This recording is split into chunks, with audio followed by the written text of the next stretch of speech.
Saudara-saudariku yang terkasih, Salam. Semoga kasih dan berkat Tuhan melimpah untuk kita hari ini. Minggu 23 November 2025. Hari Raya Tuhan kita Yesus Kristus Raja semesta alam.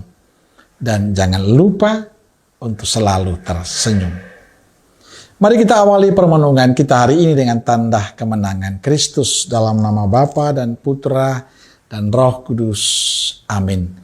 Permenungan kita diambil dari Injil Lukas bab 23 ayat 35 sampai 43. Orang banyak berdiri di situ dan melihat semuanya.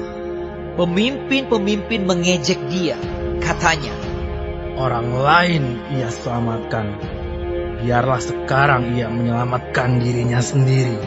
Jika ia adalah Mesias, orang yang dipilih Allah." Juga prajurit-prajurit mengolok-olokkan dia. Mereka mengunjukkan anggur asam kepadanya dan berkata, "Jika engkau adalah raja orang Yahudi, selamatkanlah dirimu." Ada juga tulisan di atas kepalanya, "Inilah Raja orang Yahudi." Seorang dari penjahat yang digantung itu menghujat dia, katanya, "Bukankah engkau adalah Kristus? Selamatkanlah dirimu dan kami."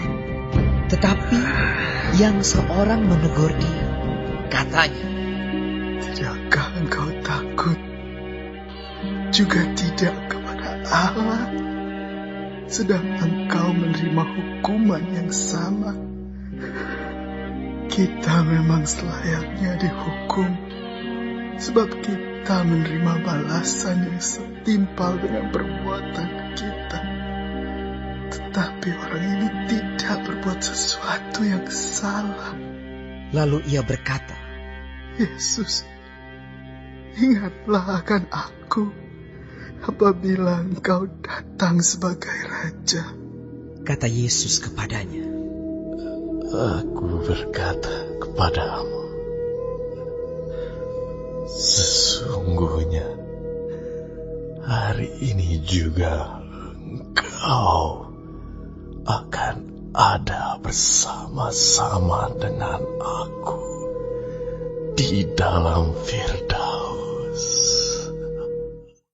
Saudara-saudariku terkasih, Hari Raya Tuhan kita Yesus Kristus Raja semesta alam selalu jatuh pada hari Minggu terakhir sebelum dimulainya masa Advent, awal tahun liturgi baru.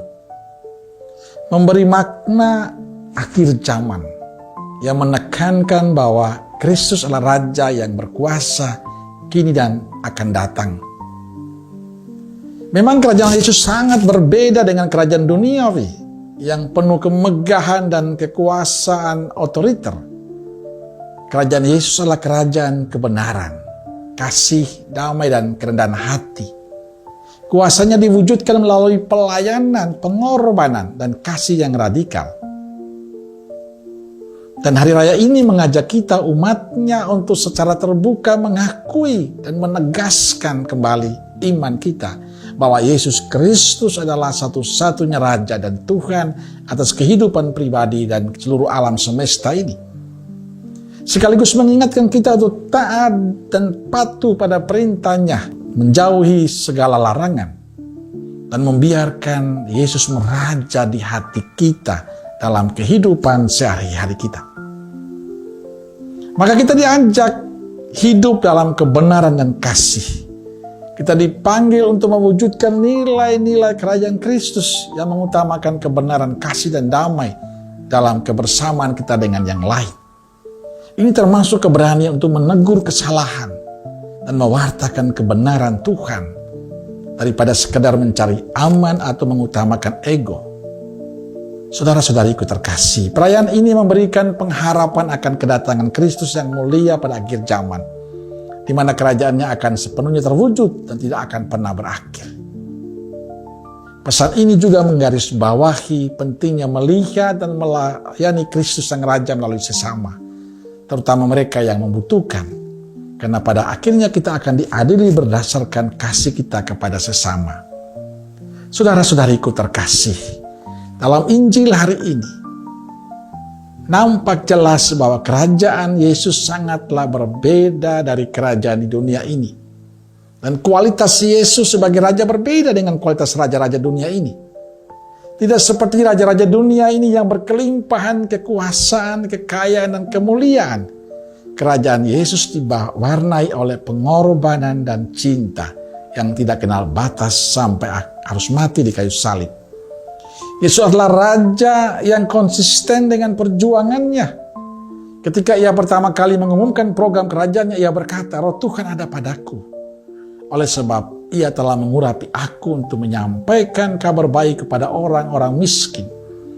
Dan ia telah mengutus aku untuk memberitakan pembebasan bagi tawanan dan penglihatan bagi orang-orang buta, untuk membebaskan orang-orang yang tertindas, untuk memberitakan tahun rahmat Tuhan telah datang."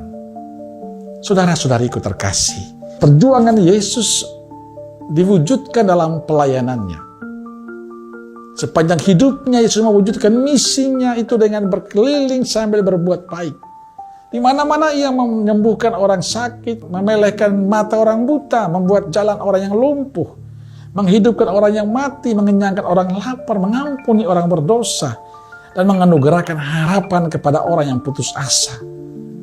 Akibat dari perbuatan-perbuatan baik yang dilakukan itu, ia dilecehkan dengan bermacam-macam tuduhan yang tidak berdasar, sampai ia sendiri dihukum mati di kayu salib. Maka perayaan hari ini tidak hanya sekadar kita merayakan, tapi ada semangat yang perlu kita perjuangkan sebagai murid Yesus. Kita diharapkan mewarisi kerajaan yang didirikan oleh Yesus dalam kehidupan kita, yakni kasih dan pengorbanan yang tidak kenal batas. Amin. Semoga Allah yang Maha Kasih memberkati saudaraku sekalian, Bapa, Putra, dan Roh Kudus. Amin. Roh Kudus Nazaret, doakanlah kami. Amin. Berkah dalam.